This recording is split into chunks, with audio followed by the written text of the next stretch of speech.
to see you all, by the way, guys. I hope you can see me and I hope you can hear me. I can certainly start to see some of you. I won't be able to hear you at the minute because you've come in muted. Now, that's intentional.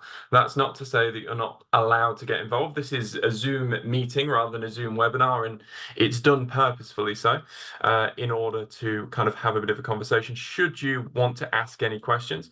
Now, if you are not yet brave enough or silly enough, depending on your perspective, to jump in and ask the question middle of the way through, we do have a chat box, which you can see right here.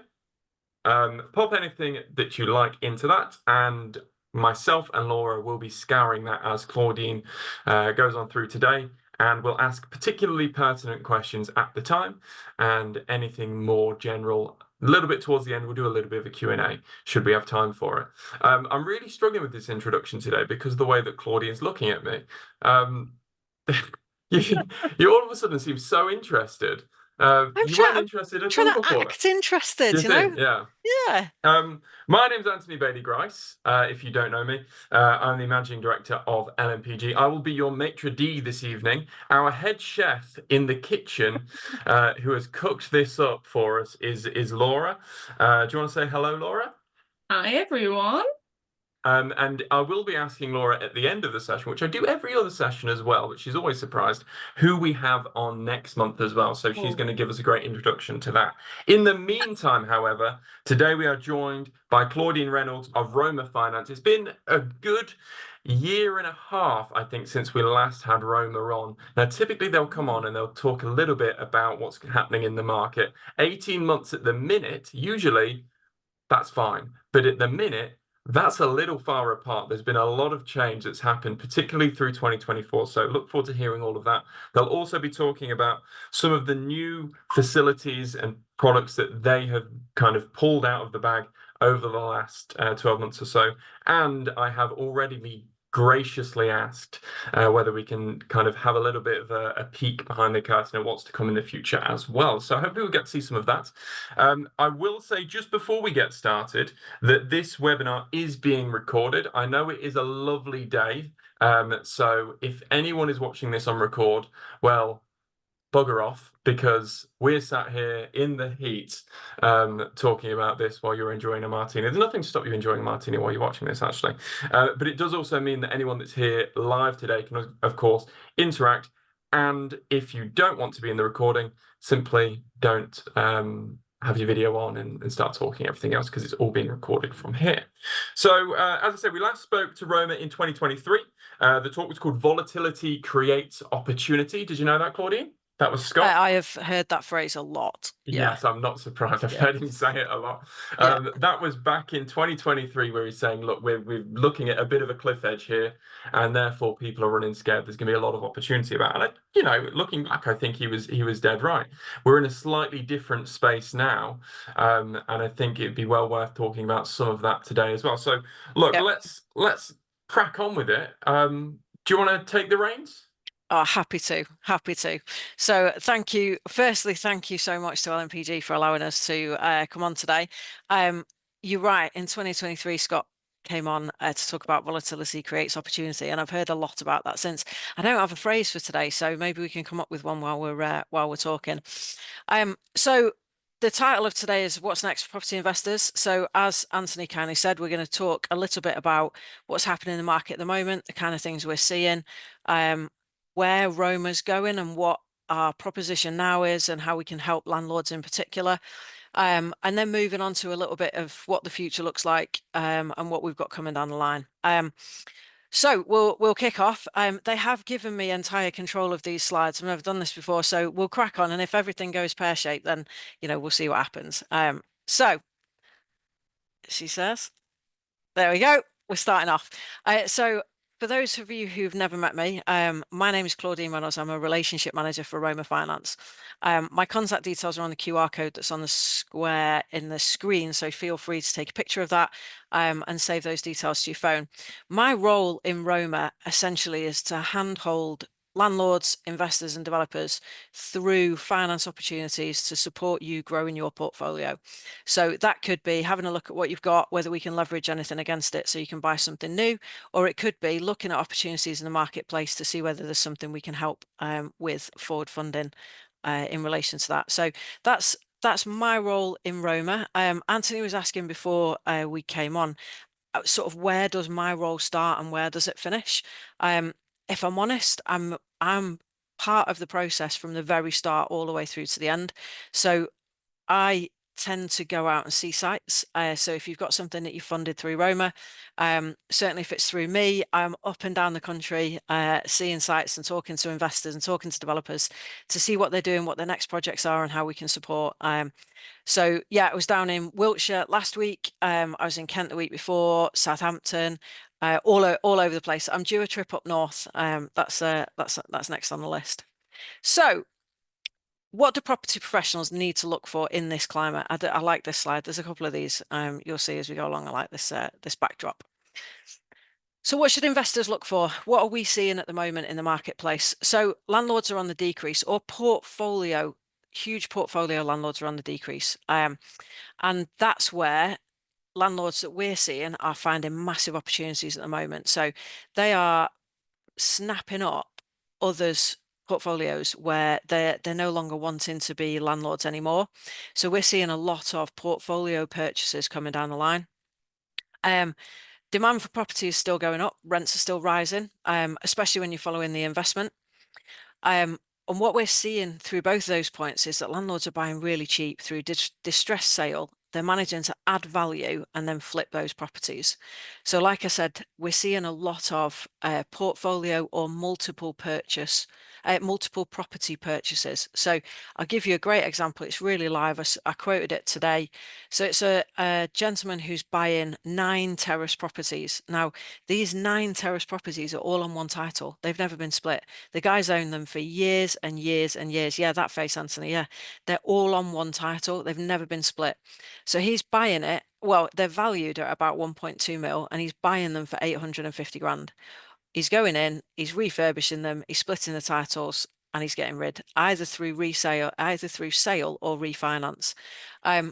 Things like this we're seeing more and more and more of, not necessarily on one title, that is slightly quirky, but we're seeing a lot of multiple property purchases where landlords are looking to deleverage, move on to other projects, etc., etc. And we're seeing quite a lot of that.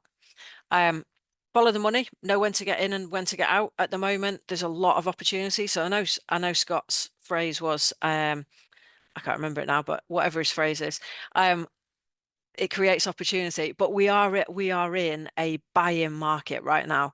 So we're seeing a lot of distress sale, a lot of lower below market value property transactions. So where typically previously below market value, you maybe get sort of 1 in 20 be a true below market value, because there's a lot of people who say, oh well, I've negotiated 6 grand off, it's below market value. It's not. We wouldn't class that as below market value. However, we're seeing a lot where like that transaction before, where there's a significant amount been knocked off the property price and therefore it's a below market value transaction, and we're seeing a lot of those in the market at the moment. And like I said, whatever margins you thought were good, negotiate harder. That's what you guys and landlords in particular are very, very good at, is negotiating on great prices. So top tips. I thought we'd kind of just go through some very quick top tips for landlords at the moment, and stuff that we're seeing and hearing in the market. So select areas where there's local council or government investment. So those areas that are on the up, it goes to reason that the profit's likely to be higher, especially if you're retaining within your portfolio, because obviously then your strategy is long growth. So what we're seeing is up and coming areas.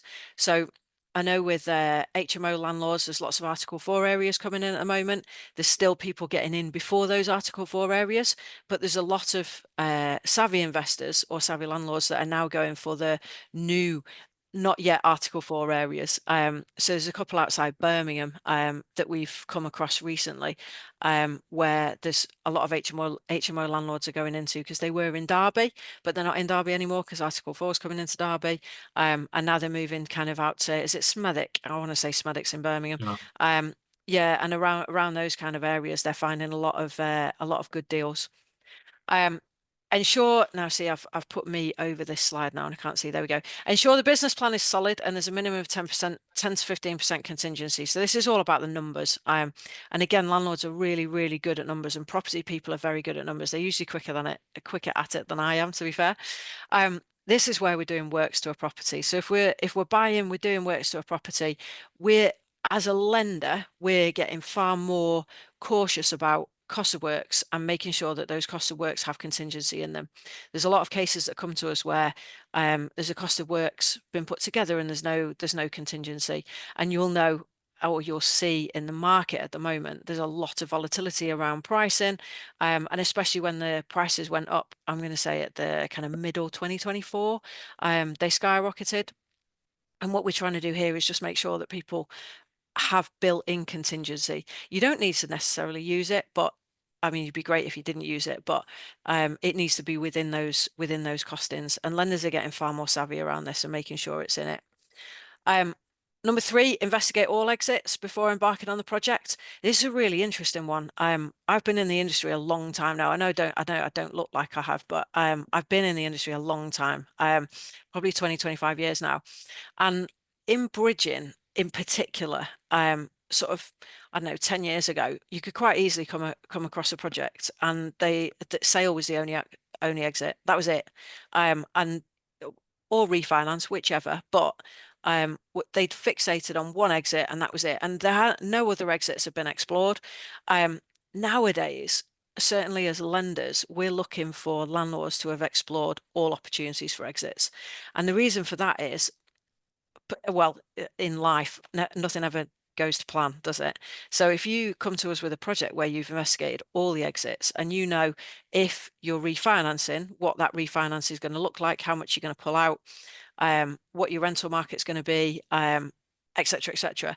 But you've also investigated sale just in case that's a better option or a different option, then that to us is a massive positive. It doesn't look like you are hedging your bets. It actually looks like you've really done some research on the project and how you're going to get out of it. And that to a lender is massively valuable, because it shows that you know what you're talking about and you know you've done your research, which is great.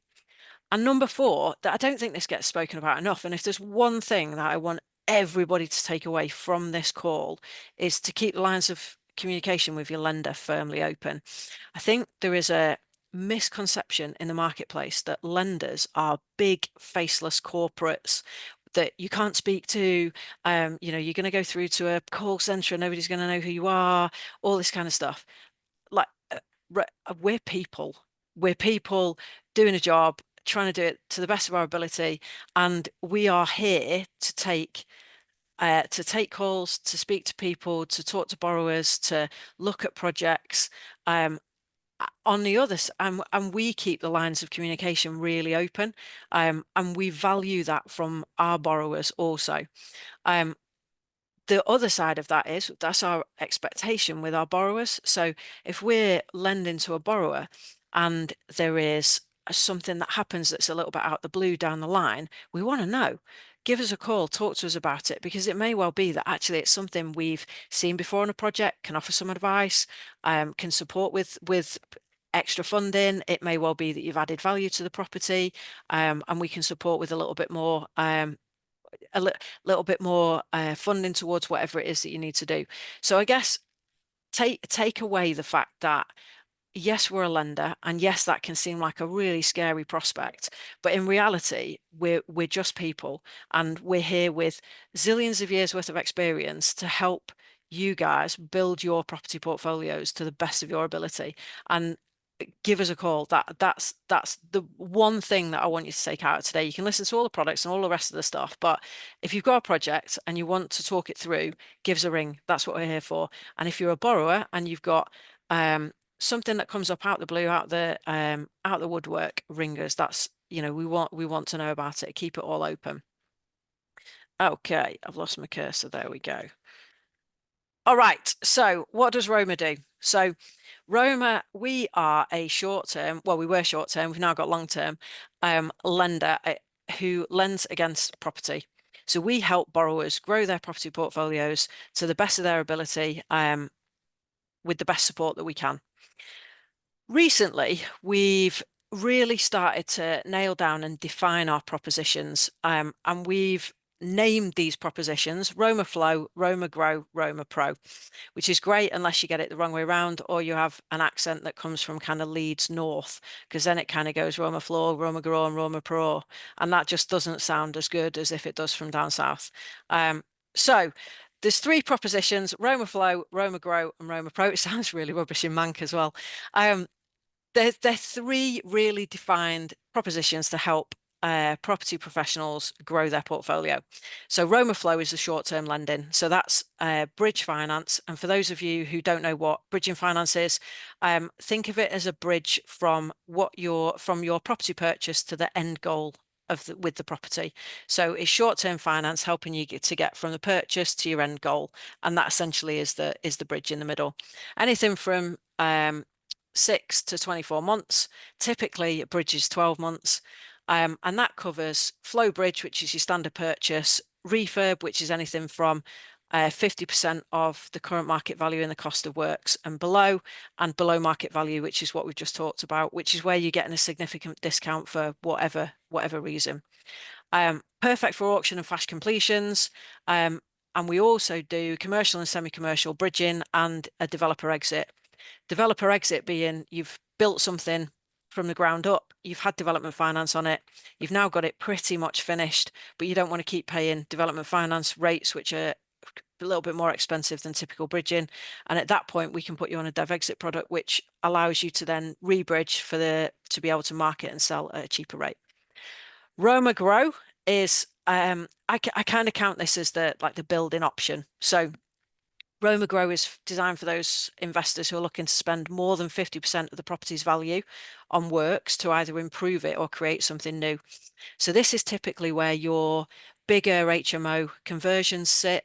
It's ground up development, it's commercial to resi conversions, stuff like that sits in our Roma Grow tranche. I'm going to call it a tranche, product set, whatever you want to call it. We would typically look at Roma Grow for more seasoned property developers. We typically look for people who've got experience in that kind of project previously. It covers light development, medium refurb, and heavy refurb. The difference between those you would think is the type of work you're doing to the property, but it's actually not. It's actually depends on the current market value of the property versus what you're going to spend on the cost of works. So light is anything under 50%, medium is anything between 50 and 100%, and anything over 100% sits in our heavy refurb. So that would be like where you're buying for 100 grand and you're going to spend 120 on it to create a 6-bed HMO. That would sit in our heavy refurb products. Ground up development is, there's a lot of people who say they're property developers, and for me, property developer is ground up development. And ground up is where you're creating something new that wasn't there before, whether it be commercial or residential. So if you're building new build units, whether they be nice residential houses or whether they be commercial warehousing, that sits in ground up.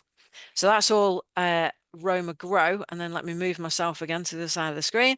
And then you've got Roma Pro. I'm a pro at this now, I tell you. A pro at Zoom and everything. Don't tell anyone. Roma Pro is the term range for Roma. The term range for it's long-term finance, so buy-to-let finance, back and enhanced by popular demand. I never saw the old stuff, if I'm honest, but this one's pretty good. The new range allows borrowers to build their property portfolios. So this is flow buy-to-let. So this is where you're buying a turnkey buy-to-let property. So it's got a tenant in there already on an AST, and you're just buying it and continuing as is. Or specialist, which covers MUFBs, which is multi-unit freehold blocks, which is blocks of flats essentially. HMOs, for those of you who don't know, houses of multiple occupation, because I realise I've said it about 19 times now, I've not explained it. Holiday lets and serviced accommodation. And when we say serviced accommodation, we mean true serviced accommodation. So where it has a key box on the outside with a lock code for people to go in and they book it online, etc., etc. It's not there, or it doesn't cater for Serco, Mears, anywhere where somebody's living on site, etc., etc. That's not one for us. But it does cover serviced accommodation and holiday lets, and we're still seeing quite a lot of holiday lets actually. There's still a lot of demand for those, especially in the, I'm going to say, more affluent, coastally kind of regions. Typically, it's quite interesting actually. Typically, Roma doesn't like it if you put a property location on a map and then zoom out and it's all green. We always say if you zoom out twice and it's pretty much green, it's not really one for Roma. But actually, on a holiday let it is. So now we can look at stuff that's green as well. Oh, that moved. Right. Okay. There we go. So what's new? So we've launched something new. This is very exciting and pretty much the reason for, or one of the reasons for holding the webinar today. So we've added a new product to our Roma Pro product range. There we go. That sounded far more eloquent than tranche. And it's called the Revolving Credit Facility. So the Revolving Credit Facility, known as the RCF or a hunter's license, not to be confused with a hunting license because we're not shooting anybody, but it's a hunter's license because you are going out hunting for property, essentially. But let's call it an RCF because hunting license still gets me all a bit confused. So it's the RCF, it's a revolving credit facility. It is a flexible funding facility for property investors secured against their existing portfolio. What does all that mean? So what that means is we're looking for, or this works really well for landlords who've been in the business a while. They have an existing property portfolio that's either lowly geared or unencumbered. The equity's sitting there and they're not doing anything with it. They have unused equity in their portfolio that we can utilize to create a cash pot for them to be able to go out and buy quickly using cash, as opposed to having to go out and use bridging finance under the guise of a cash buyer. So effectively, what happens is we can lend on residential, commercial, or semi-commercial properties. We raise a loan to value against that property set, whatever that may be. We then release a pot of cash. In the background, we'll do a full valuation and legals on any of the securities that we look to lend against. We then release a pot of cash in the background that sits and waits for you to find property. You find a property, you ring us, you send us the memorandum of sale and the solicitor's details, and we release funds to your solicitor within 48 hours. So the idea being, those properties where there's a distressed sale or you're buying at auction, and honestly, you've used bridging before, you know that people say 4 weeks, but actually it's 4 weeks and then you get a bit of a delay with the solicitor, or the valuation takes a little bit longer, or something happens and you could be 6 weeks down the line. You've got a vendor going absolutely nuts because they want to complete, or you're getting far too close to your auction time frame and it's just all getting a bit scary. This is what this is for. If you've got properties in the background where you've got equity in it, this is what a revolving credit facility is absolutely for. So funds can be released in as little as 48 hours. The beauty of it is we don't care what you're buying. So we don't need valuations on it. We don't need legals on it. We don't even really need to see it. Well, when I say we don't even need to see it, I don't even need to know what it is. It could be a derelict house with no roof. It could be a piece of land. It could be a short leasehold flat that you're going to do nothing with. It could be anything. So long as it's a property purchase or a deposit for a property purchase, then we can fund, but then that cash pot can go towards that. So there is no requirement for valuations on the properties that you're purchasing because we've already done a valuation and legals on the property that we hold charges over. So you can buy whatever you like.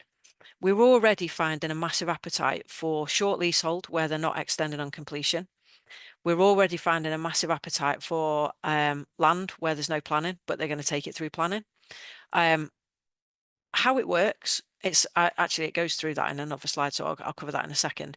So who's it for? We're seeing a lot of property traders. So those guys that buy quick, do something to it, or even don't do anything to it and shove it in another auction. Property land, hang on, I've moved myself again, one sec. This is the technophobe in me. No, do you see me move when that happens? Property landlords looking for fast property expansion. So that's where you're seeing a lot of off-market transactions, but you've not got the cash to use them. Now you can.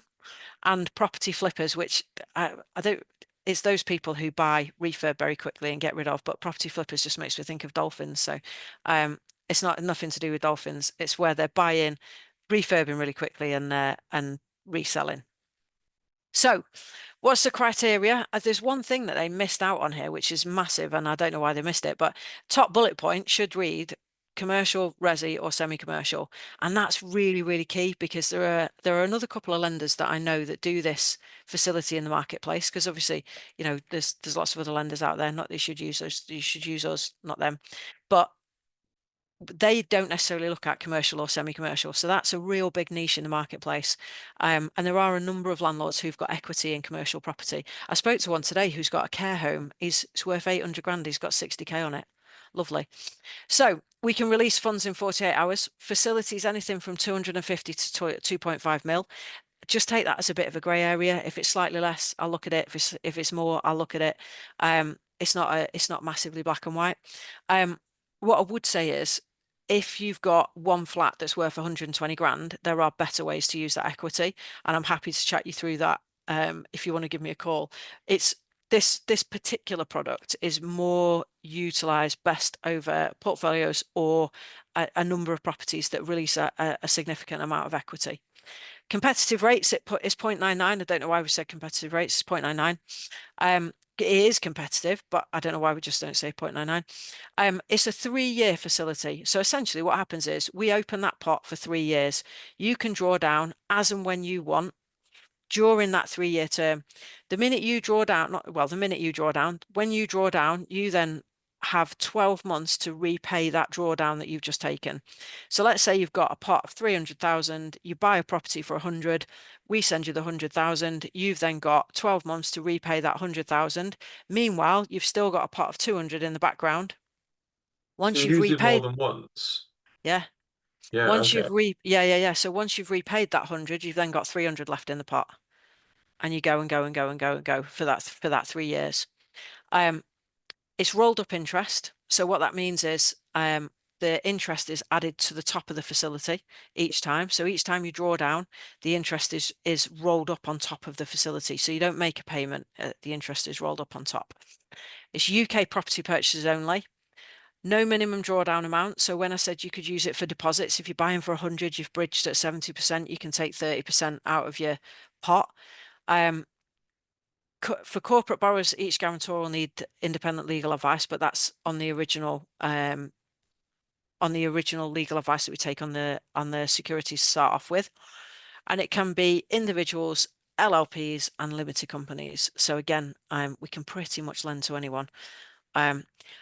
I guess there's a lot of people taking notes. If you want copies of these slides afterwards, feel free. I'm sure that Laura can share them with you, or you can reach out to myself, and I'm happy to share notes or slides or go through anything in a bit more detail. You mentioned there that you've got facility sizes from 250,000 to 2.5 mil. They're thereabouts. Yeah. But there's no minimum drawdown amount. So if I were to take advantage of this, and within the 3 years, I take out 30k, 40k. I'm making the maths very difficult for myself already. 80k is 150k. So I've taken 150 out of it, but that's below the minimum threshold of 250. So that's the pot size. So the facility size. You don't have to utilize the whole pot. No, not at all.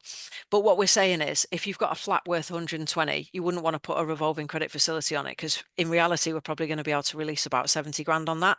And you're not going to be able to do very much with 70 grand. There's actually a better way of doing it than an RCF. But if you've got an unencumbered property that's worth 500, then we can release probably 350, 400 against that. So then you've got that pot, which is between 250 and 2.5 mil. If you've got a pot of 400 sitting there, you could draw 20 grand of that 400. You could draw 15 grand, 10 grand, 5 grand. There's no minimum amount to draw from that pot of 400, but that initial pot we're saying to start off with should really be between 250k and 500 for the pot that we create from the unencumbered properties in the background. Once you draw down, there's no minimum amount to draw down from that pot. Does that make more sense? I think so. Okay, cool. there is no minimum drawdown. There is a non-utilization fee. So if this is for this product is specifically set up for investors and developers who are doing stuff, who are actively buying. So if we've drawn down a pot of 400,000, there is a non-utilization fee of 1.5% if less than 25% of the pot is drawn in the first 12 months. So essentially, we're looking for investors to be actively utilizing this pot, either time and time again, or one drawdown, repay it, another drawdown, repay it, etc., etc. So yeah, so there is a non-utilization fee, but only if the pot sat there for 12 months and nobody's done anything with it. Yeah. So But that's pure. that's the first 12 months. So this Yes, is ideal for someone who is looking at the market right now and looking for that next deal right now and wants. I consider this. I mean, there's been a few different names, and I'm sure my name is going to be incorrect, but I consider this as an overdraft in a way. You've got it absolutely there that. in the background, and whenever you need to, you need that money, there it is. You say Exactly that. 48 hours, did you say? Yeah, 48 hours for a drawdown to hit your solicitor's account. Yeah. Yeah. That's exactly it, Anthony. And the historically, kind of 20 odd years ago, this kind of stuff was available through your bank. You could put revolving credit facilities. They weren't called revolving credit facilities. I can't remember what their actual term was, but you could get this kind of stuff from the bank. They don't tend to do it nowadays, which is why bridging lenders and kind of the more specialist market is really good for it. Quite So new to this market as well, right? I do not. I know that you guys have got it, and I heard of a broker talking about it 2 weeks ago. Before that, I've not heard of it much. okay, so pre-COVID, it was quite. I would say it was around in the marketplace. I'll probably say there was sort of 3 or 4 lenders maybe doing it. COVID hit, everybody stopped. Nobody offered RCFs ever. And I would say probably over the last 18 months, 2 years, lenders have started realizing there's an opportunity there. So I know of 3 lenders that do it. Honestly, we're the most competitively priced, and with the nicest as well. But pricing is important too. So yeah, it was around pre-COVID. I wouldn't say it was market wide. I think it's one of those things. Once you're in the market, once you're in the industry, you start to find out about it. If you're not in the industry, or if you don't have a decent broker who is looking at these kind of opportunities, then you never know it even exists.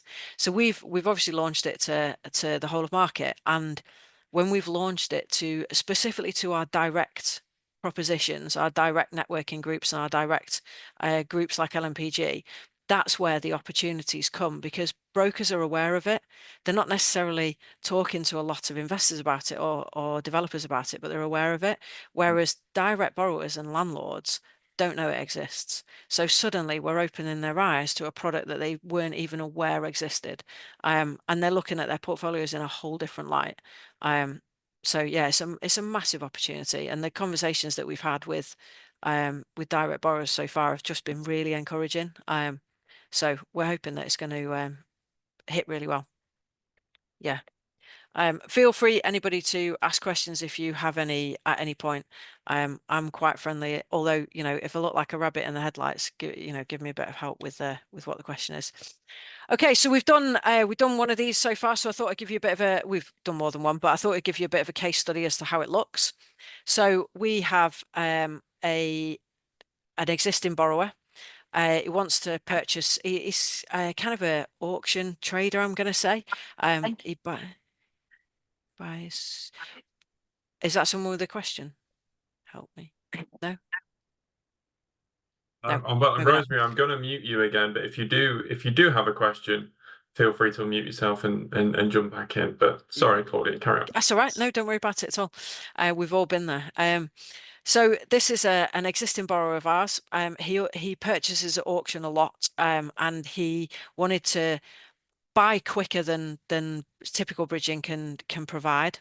He gave us securities with a current market value of 550,000. We were able to lend him 332,500 as a cash pot for him to then draw down against. He actually rang me today for his first drawdown on this particular cash pot, and we completed on it 3 weeks ago. It's secured on 2 unencumbered properties, so 2 properties that don't have any debt on them currently. One of them was commercial and one of them was residential. He has a portfolio at the moment in the background, not a massive one, to be honest, because he typically doesn't hold. He typically buys and sells straight away. He's got his own home with a mortgage, he's got a commercial unit with a mortgage, and he's got 3 other unencumbered properties, which are let out on ASTs. He's an experienced investor, and his strategy is to repay on the refinance or sale of new assets. So essentially that's him making sure that whatever he's buying, he's got a strong exit for, whether that be sale or refinance, and he's done his due diligence on the area. But yes, we completed on this one 3 weeks ago, and he rang me today for his first drawdown. So he's sent all the details through, and that's with our drawdown manager at the moment to get those funds out. So that's quite exciting. But it's this kind of investor where don't think that you have to have a massive portfolio for us to be able to release equity against it. I have another one where I've got a serial property investor. She has quite a large buy-to-let portfolio, but it's pretty leveraged. It's around 70-75%. But she has a residential property, the house that she lives in. It's worth 1.2 mil. I know, she's lovely. And she's got, I think, a £200,000 mortgage on it. So we're currently looking at raising a second charge on a revolving credit facility against her residential property. So it doesn't necessarily have to be a buy-to-let property that we raise this against. It could be your own home if that's got equity in it.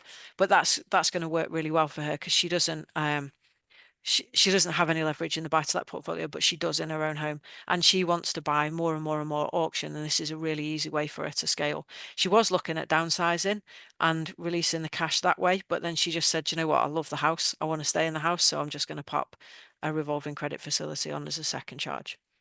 So we're doing Shell's that one for her at the moment. there's a question here Ooh. about that example that's on the screen, but also it's almost more pertinent for the one that you've mentioned, Yeah. because in this example here, you've got a landlord that's got their own home. They've got commercial units and a few other residential properties as well. Now, Yeah. a lot of landlords will be holding their residential properties and possibly commercial properties as a company, so being a company name, but the residential will be in a personal name. So would a combination of those two to create that facility be possible, or is that going to throw a spanner in the works? No, not at all. And that's exactly what we're doing with this example that I've just talked about there.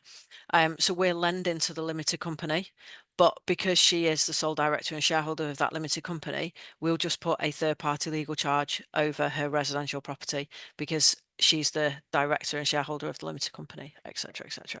So yeah, it's great question and great way of structuring things. We can also do that on standard bridging if there's equity in a property that's owned by one of the directors of the limited company. We can always put charges over those properties as well, either third-party legal charges or standard second. The only thing we can't do is a full first charge on anything that anybody lives in, because it's a regulated transaction. But yeah, great question. I didn't see that, so thank you for picking up on it. The rest of the presentation is, or not the rest of the presentation, I wanted to run through some other scenarios and some other case studies that we've done, because what we tend to find is talking about products is great, but if you can see it in action, if you can see what we've actually done and how we've done it, it tends to really resonate with people, and it gets them thinking about how they could use their property portfolio a little bit more creatively, and whether Roma can support with that, or with that and with that creative funding. So looking at a couple of Roma flow examples. So this is short-term bridging finance, your bridge between the purchase and your end goal of the property. So the first one, we did 128,250. It was a 12-day completion. So that when we say completion, we mean the case hits underwriting and it's 12 days from that point through to completion. There's a lot of bridging lenders out there who say 24-hour completion and 2-day completion and all that kind of stuff. Well, that's because they've got a fully packaged case with a valuation that's already done and a certificate on title already. It's utter rubbish. So this is a true 12-day completion. It was a 6-month term. We were approached to support a borrower on an auction purchase of a 3-bed standard residential property. The borrower is an experienced property investor who's got an established portfolio behind them. We were able to complete the case in 12 days. Excuse me. And the borrower added the property to their portfolio. So that's just a typical example of how bridging finance works. The reason they've used a bridge in that example as opposed to going straight to buy to let is because it's an auction time frame. And at the moment, we're finding in the marketplace that buy-to-let lenders just aren't able to complete within auction timeframes, and that's pretty much one of the reasons that bridging finance as a whole exists, is auction purchase. The next one on the right-hand side of your screens, it's probably the proudest deal I've done so far. It's the biggest deal for Roma, and it's 3.6 mil. What we did was there's a real backstory behind this. So we got approached by a broker who had a client who was 78. His wife had been diagnosed with dementia, and he was paying £66,000 a year in care fees. His rental income wasn't covering what he needed it to. And what he wanted to do was deleverage. So he wanted to start selling off his assets. He was with another bridging lender that was about to, he had, I think, 3.2 mil with them, and they were about to charge him £180,000 as a renewal fee that he wasn't able to negotiate at all on. So we kind of came in and sort of helped him out by rebridging what he already had. So we rebridged 3 holiday lets down in Cornwall, beautiful properties, and then we did 10 North properties, which were just on standard ASTs, buy-to-let properties. It was a total of 3.6 mil. We did it in, oh God, less than 4 weeks. It was tough going. I'm not going to lie, but it was specifically structured to enable him to deleverage so that he could have the breathing space to assess what he had, work out what he wanted to do, what he needed to do, which assets he wanted to sell, and enable him to then have some cash behind him to allow him to continue paying for his wife's care. A lovely guy, and I'm just honestly was just absolutely delighted to help him. So yeah, another example of how bridging can help people out. Roma Grow. I can only do that in an Huddersfield accent. Roma Grow. Roma Grow. We did a loan of 1.18 mil. And on a mill, funnily enough. So it was a pretty dilapidated condition, old textile mill up in Lancashire. The value day one was not much. So the property itself is a beautiful property, but it had become very dilapidated. It was quite run down, and the value of the property was not much day one. So we did 345,000 towards the purchase. We gave them the rest of the money. Your maths is probably better than mine, but the difference between 345 and 1.18 mil, we gave them in the cost of works to refurbish it. So they are creating 10 apartments. They are an existing developer of ours that we've funded previously, who we know, and in the nice spiel at the bottom, the development modernizes yet holds on to the Victorian history and sentiment, with only the interior changing, although the windows and all that kind of stuff. The borrowers envisaged to uphold the heritage of the textile industry within Lancashire. The guy that's done this is quite quirky, so I'm expecting some really cool touches to this as we go through the project. So I expect to see some of this on our socials if you follow us. When was that one done, sorry? That was done very recently. I'm going to say probably in the last 3 or 4 months, because it's been on Scott's socials recently, so it wasn't too long ago. It's not my deal, that one. Unfortunately, I'd love to have done it, but yeah, that's someone else did that one. But yeah, not too long ago. Why? I'm just interested to see what it looks like now. If you were saying that. Oh, okay. Yeah, I would say probably worse than it looked like then, because first Okay. stage is rip out, isn't it? So it goes from pretty dilapidated to horrendous to then start looking better, doesn't it? So yeah, sometimes when we send people out to site to have a look at projects, they're walking onto a building site. So yeah, we'd reckon it's pretty much a building site at the moment. And the last example is a buy-to-let that we did. So it was a refinance for experienced landlords, repaying their existing bridging lender, pound for pound, and we would do it. It was a residential property worth 230, lending at 70% loan to value on the portfolio product. It was a single AST, but it was short on income. So typically when buy-to-let lenders look at income to debt ratio, this one didn't cover it. So we were able to assess the borrower's income and take that into account to top slice to then support the borrower with the refinance on that. So we can top slice on our buy-to-let product, and we can also we're also happy to accept landlord income only as the income source, which I think can be a struggle sometimes when you're trying to find the lender support. Customers now repeating this for the properties they're buying on bridges. Now, when I say they're repeating it, I think we've done about 45 cases for this one particular customer. So they buy on a bridge, they refurb it, refinance it with Roma and go again. Time and time again. So we're now talking to them about the potential of using a revolving credit facility over some of their existing portfolio to then support the purchases, as opposed to necessarily bridging every single one of them. So yeah, lots of ways to skin a cat. Yeah. Okay, so how do we work with people? So we've talked a lot about Roma's products. What's really important about Roma and what I think sets us apart to the rest of the market is that typically when you deal with a bridging finance provider, they're looking at the asset. So they're looking at security, bridging or term or ground up development, whatever a product, revolving credit facility, they're looking at the asset and they're looking at the product, the property, and they're saying, how much can we lend on it? That's not how we work at all. So we work backwards in effect. So we say who we lend into. So we like to go out and meet people. I like coffee and cake, so that works really well. But we like to go out and meet people. We like to understand where you come from. What's your background? Why did you get into property? What are your aspirations? What have you done so far?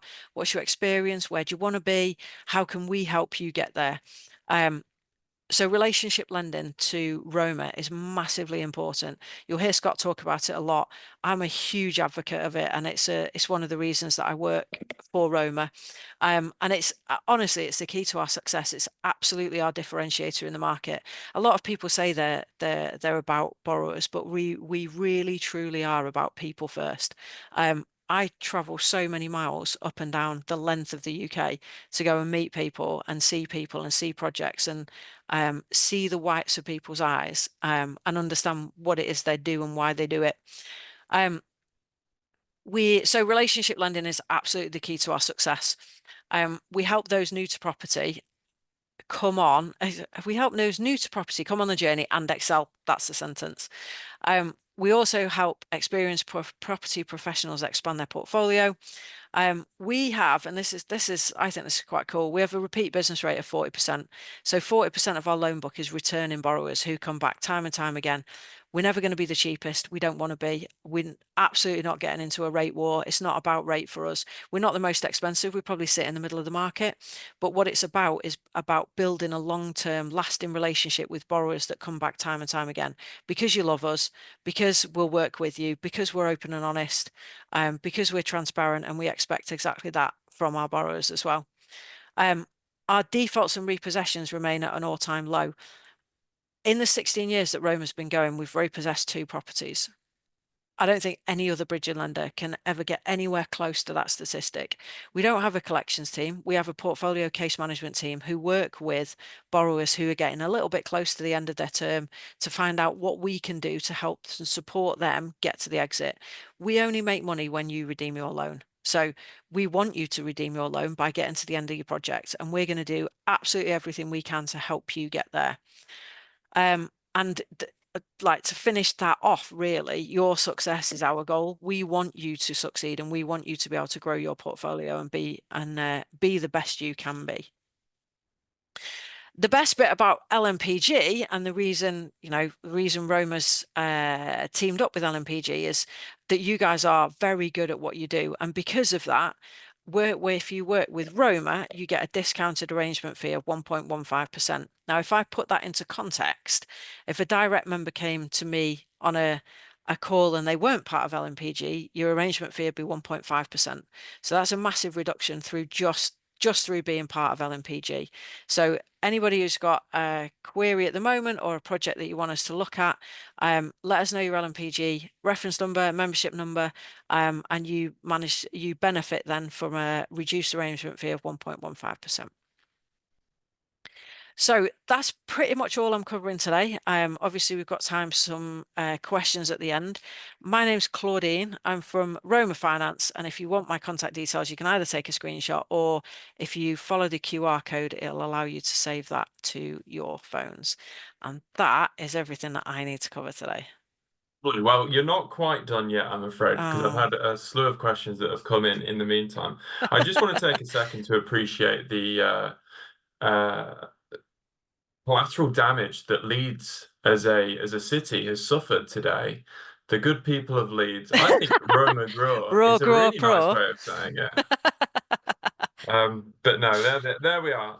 So look, I'm gonna put this one in first because I'm most impressed with it. I don't know if it's right, but earlier on you mentioned that someone would be quite good at maths and tell you the difference between 118 or whatever, Go on, 118, 1.18 mil. Yeah. yeah, and 843,000. Has Now someone done someone it? has submitted the answer I love that. Yes. of 843,000, I think is the answer. I'm gonna say it's right. I'm gonna Yeah. say it's right. It Yeah, sounds right. I don't know if it is it's right. definitely there or thereabouts. So yeah, I'm well done. impressed that they've at least, Find out given it who a it go. is, and I'll send them a Roma pair of sunglasses. Congratulations. All right, yeah. All right. I think I still have my Roma sunglasses in my handbag, actually. Because you love them so much, Laura, Oh right? yeah, I'm gonna see. I One think, aren't second, I guys. love that. I love that. I've given away my pair because they are so popular. I had a broker Oh, I absolutely do. pecking my head for it, so I had to give them away. Here we go. Oh, a Ah, group of, oh, there we yes. go. I'm Looking loving good. that. Looking good. There we go. Um, Repping. we've Love got it. a few questions on the RTF specifically, Yeah. and I've got a few others that have kind of taken from other bits of the presentation. I'm going to start with one that's from the other bits of the presentation because it's most recent, Yeah. which is you mentioned Roma working backwards from identifying the individual, getting to know them, what their goals are, etc., etc. Yeah. Completely agree. That makes perfect sense in theory. Logistically, how does that work? Because you would expect that you are going to have a conversation with a lender at the point where you have a need for a specific project. In that case, you've got to evaluate the project. So how does that work? Oh, absolutely. So don't get me wrong. Don't think that we don't evaluate the project. We absolutely do. But typically the way lenders work is they'll look at the asset first and work out whether they're comfortable with it. And then they might do a credit check on the borrower, but they have, I'm going to say, quite little interest in the borrower, so long as they're either there's assets in the background or the credit check is as they're expecting. That's pretty much the majority of, and I speak from a lot of experience, having worked in another lender and as a broker for about 6 years. So typically lenders take very little interest in the borrowers themselves. So when I say we work backwards, we flip it.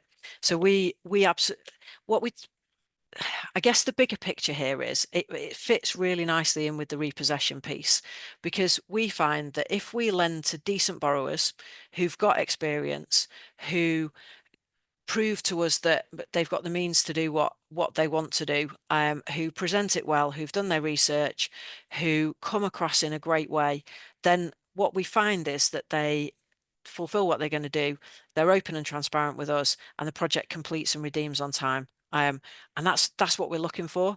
So that's why we place so much emphasis on who we're lending to.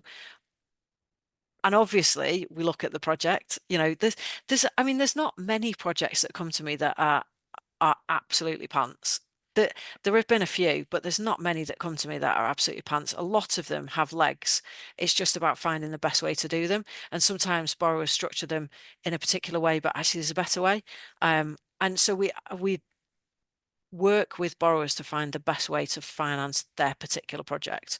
So And it's we not just absolutely, about saying, yes, we can do what you're asking, or no, we can't. It's about saying, well, look, you're asking this, but looking at kind of what your goals are and everything else. Have you thought about doing it this way? So you mentioned it yeah, earlier on, actually, exactly that. with the RCF. Yeah. So yeah, exactly that. So so the reason I talked about a flat for 120 grand was that that's been an example. So a borrower phoned me with an example. He wanted a revolving credit facility on a flat that's worth 120 grand. There's no point putting a revolving credit facility on a flat worth 120 grand, but it is unencumbered. So he has no debt on it. So what we've done is we've used that as equity in another transaction. So we took a charge over that unencumbered flat and a first charge over the property he's buying, and we've used the equity in that flat not only to fund the deposit funds, but also to fund the cost of the works as well. So he hasn't had to put a penny into the deal, so to speak, but he's used his flat instead. Now, a revolving credit facility just wouldn't have pulled out enough money to be able to have done that, but we can do it with the equity. No idea Just, how well you've just segued into the next question there. Well, actually, the next question, because one of the questions I was going to say was about what do your your best borrowers have in common to keep coming back and to remain kind of on top of the game. But you answered that already, so you don't need to answer it because you already gave me okay. a list, which I'm going to clip out and put on social media later on. But Paul asked a question regarding the revolving credit facility about could you draw X percent or let's say £100,000 for the purchase, pulling these numbers out of thin air, and then £1,000, £100,000 6 months later for the refurb. So you're not putting that to a new property, you're using that on the same property, and then refinance that all in, let's say, another 6 months' time. So dead quick, easy answer to that, no.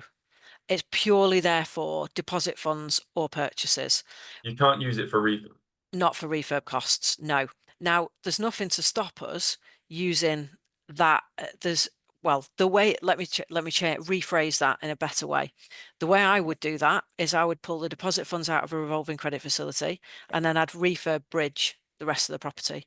So therefore, we can then fund a percentage against the purchase and the refurb funds. But I wouldn't do that on a revolving credit facility because we can't pull the refurb funds out of the revolving credit How facility. quickly would you be able to do that? How quickly would you be able to put that on a bridge? So deposit funds that are there anyway. Refurb bridge, depending on what it is, I would say somewhere between 4 to 6 weeks, being realistic. I don't like being unrealistic. So somewhere between 4 to 6 weeks. There's not a 6 month period that you need to wait before you're eligible to refinance or anything like that. No, Hmm. no. Good answer. Christine mentioned earlier on. Now, this is tied back to the question that we had regarding own homes.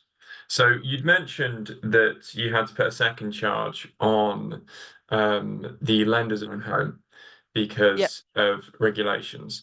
So if the residential home is not mortgaged, so it's completely outright owned by the lender, Yep. would an RCF be possible? RCF, no. So not if we're lending to a limited company and it's a first charge and they're residential. It's not something we can do.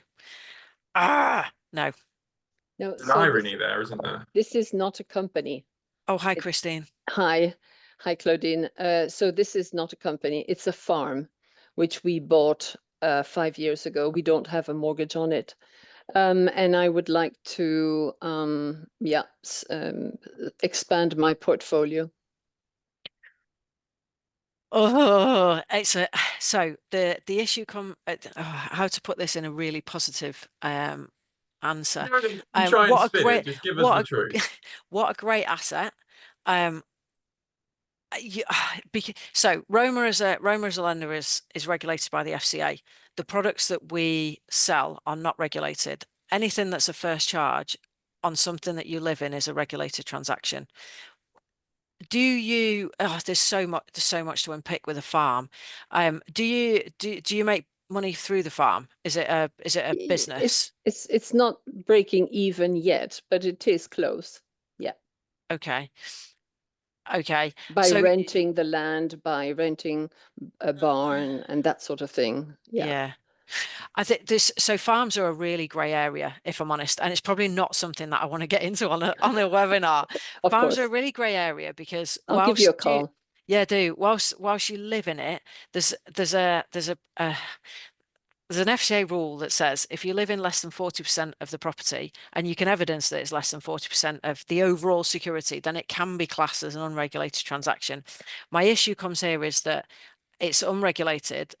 Well, if you can prove that it's under 40%, it's unregulated. It's all down to valuer commentary. So if you had a valuer that came in one day and he thought he was going to get a red door and it's a blue door, and then suddenly it's more than 40%, there's a lot of money been spent on a potential transaction that might not ever be able to go anywhere with an unregulated lender. Christine, please give me a call because I'll give you a call. There's a load of questions that we could go through to determine whether it would be something we could potentially look at or not. But farms are such a massive grey area. It's so easy to say a resi property that you live in is first charge. It's regulated. It's nothing we can touch. But a farm is just something a whole. And I'm massively jealous. I'd love to live on a farm. I'm not going to lie. It's amazing. I can well imagine. And this weather, it's probably incredible as well. Converting it into an eco farm, so you can imagine. Yeah. Have you got amazing. Have you got any lambs? No, not yet. I asked people to come to the farm and I put them in fields. Yeah. I've got young heifers at the moment, and but they're not mine. I don't have livestock. Ah, right. Okay, fine. I thought you meant you put people in fields. I was getting really confused, but you Not don't mean yet. that. You mean right? Okay, fine. Okay, cool. Anyway, well, yeah. I don't want to take your time. Let's move on. Yeah, carry on.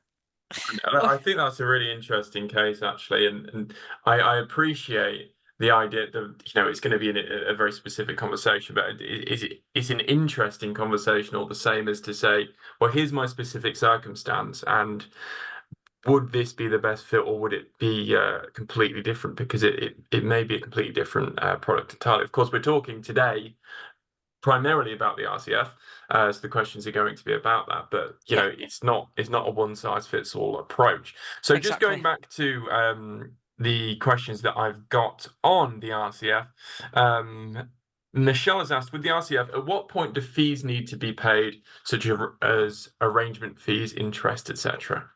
What a great question. Thank you, Michelle. Sorry, that went down the wrong way. So you've got two options with fees. So fees are obviously payable at the point of completion, typically with a standard bridging loan. With an RCF, you've got two options. You can either the fees get debited day one, so the interest is rolled from those fees from the drawdown date. So from the completion date of the start of the revolving credit facility, the interest is paid on those fees and starts rolling up. Or you can pay for those fees up front, and therefore no interest is paid on the fees throughout the facility. It's entirely up to you. Does that make any sense whatsoever? So they either draw down straight away and you get rolled up interest on them, or you can pay them off and therefore there's no rolled up interest. So at what point do you need to make that decision? Just when you're drawing it down? It's not part of the drawdown. It's part of the actual completion of the RCF facility. So there are no drawdown fees. There's no fees when you actually take a drawdown. This is the arrangement fee for the facility as a whole. And they're typically paid. So on a standard bridge, you get a gross and a net fee. So you might have £70,000 gross, but less fees, as in arrangement fee, legal fee, etc., etc. You might end up with 65k. With a revolving credit facility, there is no gross and net because the fees just get added to the account, and then they accumulate interest from the point of completion all the way through to the point of redemption. So you can either pay them down straight away, in which case there's no rolled up interest added, or they can get drawn down on the day of completion, and they get added to your ledger, and the rolled up interest gets added from that point on. Okay, and so moving Please on. tell me she just goes, "That's good, thanks." We're in that point where I'm in the deep water, where I'm kind of just treading, keeping my head up a bit and hoping that it makes sense to other people. Michelle, if that didn't make any sense, feel free to give me a call. Yeah. Well, I've got other people saying that they're going to give you a phone call, which I personally Perfect. appreciate, because Thank you. it's Yes. it's getting a bit much for me. Paul's asked about the RCF, the 1.15%. Is that payable on the whole pot or as you use it? I think that's kind of linked to what you were saying, is it? The 1.5% non-utilization fee. Is that it must be that he's Paul's talking mentioned about. 1.15. So is the Oh, non-utilization? is it arrangement fee? The 1.15 is the arrangement fee. Yes, it is. Yeah. So that's one of the fees that we've just talked about as part of the rolled up interest or paid upfront. Yes. Okay, fine. I suspected as much, but I thought I'd ask. And finally, Katie said, if so, is there a first charge mortgage? Then you can RCF on your property. I think that one's a yes, right? Yeah. Absolutely, Right. yes. Yeah, so long as there's enough equity in it. Like if there's 30 quid, probably not. But if there's enough equity in it, happy to, yes. Because Great. second charges are unregulated. Happy days. That makes sense. That makes sense. I feel proud of myself for knowing the answer to that before you said it. Love it. Even if I heard it 10 minutes ago, but I'm still proud. I think that for the RCF at least is most of the questions out of the way. We are nearing 8 o'clock, so I'm just a bit worried of time. I think you're going to get a lot of phone calls regarding this and regarding your other offers as well. So do let me know how they go, and if there's anything that we can help with, of course, we will help them. One final point that I wanted to add. Now, I got a kind of a private message quite early on in the presentation. Now, you said something about lenders being a misconception. There's a misconception that lenders are faceless, and there's no personality to them. There's no empathy with them. Now, I'm not going to name the lender that was mentioned in the comment, but someone said it's no misconception. For some lenders, I used X and they were, and then there's a list of expletives. So I think misconception is one way of saying it, certainly where Roma is concerned. But there are other lenders out there that, as you say, kind of put the cart before the horse, really, and really want to put as much distance, are encouraged to put as much distance between them and the borrower as is possible. And one thing, I mention this every time that Roma come on to a webinar, but what really solidified my confidence in them as an LMPG partner is the way that Roma operated during COVID. No one knew what was going on. No one knew how long it was going to last. Everyone was panicking. And rather than some people, jacking up fees and kind of trying to get the money in as quickly and as desperately as possible, what Roma did was offer kind of extensions at complete cost to them and no cost to the borrowers, which I don't know the extent to which they were taken up, but the fact that Roma were able to do that, and they didn't shout it from the high heavens. Obviously, they told me, but they didn't shout it from the high heavens. It was just, we want to look after these people. This is a blip in the kind of history of the property market, and in 2 years' time, we want them coming back to us and having a better. Anthony, I think it's totally mad that you would raise that particular point, because if that's the sole reason that I work for Roma. So prior to working for Roma, I was a broker for 6 years, and when I was broking, I put a client with Roma during COVID, just before COVID, and they completed just before COVID hit. He was a developer. He was doing one ground up development unit. He'd always wanted to build a house. And he just had this big dream, massively cautious guy, huge contingency, and Roma were absolutely the right lender for him. COVID hit, he absolutely panicked, and Roma were incredible. They looked after him, they extended without fees. And I just kept thinking, as a broker, do you know what? If they're looking after their clients that well, even during COVID, they must be looking after their staff. So it kind of just went to the top of my tree. And then I know Michael Allison, who's our commercial director. I'd met Scott a couple of times, met them at an event, and history has it, and now I'm here.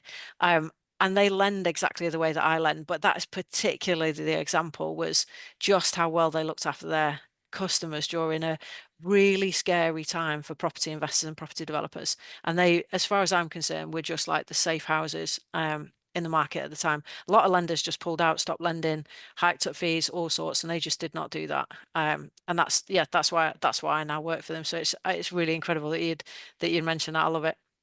It was exactly the same experience for me. Of course, I've not applied for a job at Roma yet, but I will say that they've not done it I'll for recommend PR. you. It was just everyone is kind of saw that they did it, or anyone that knows it did it, and kind of thinks, okay, brilliant, they must be Yeah.